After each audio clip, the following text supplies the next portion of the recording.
Good morning guys! First client of November. San Antonio, Quezon.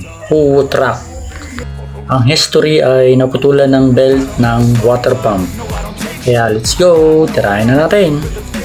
If you wanna play tough and wanna hate this, I'll always show up and make a statement. I don't ever slow up, no I don't take shit. Sa mga ganitong senaryo ay hindi ganon kadali ang magpalit ng belt unless kabisado mo na talaga ang mga ganitong unit. Dahil hindi ito katulad ng mga Isuzu na basta mo lang isusuot sa may radiator fan.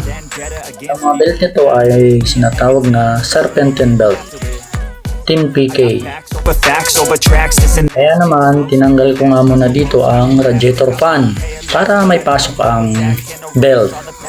At kailangan mo pa nga din tanggalin ang belt ng alternator para makadaan ang lalagay mong belt. At kailangan mo din hatakin ang mga tensioner. Konting ingat lang dahil maaaring bumigay ang tensioner sa paghatak or it's either ay bumilog. Tandaan, hindi ganun katibay ang mga parts ng mga huwo. Okay, lagyan natin ang belt. Kailangan may pasok mo ng maayos sa mga puli at sa bawat ngipin niya. Hindi ba't madali lang? No I don't take shit. I got. Pero, may isang tensioner na crucial. Ito ay ang tensioner ng alternator.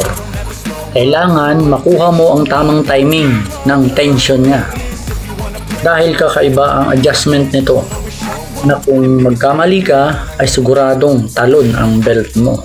This confidence, dreams, some honestness. Based to my experience, ito ang sakit ng mga huwo. Kapag madalas ka nang matulunan ng belt, kailangan mo na magpalit ng tensioner. Oh, tapos na. Uwi na ako. Wala pang isang oras, nayari ko na. Remarkable thoughts in my head, a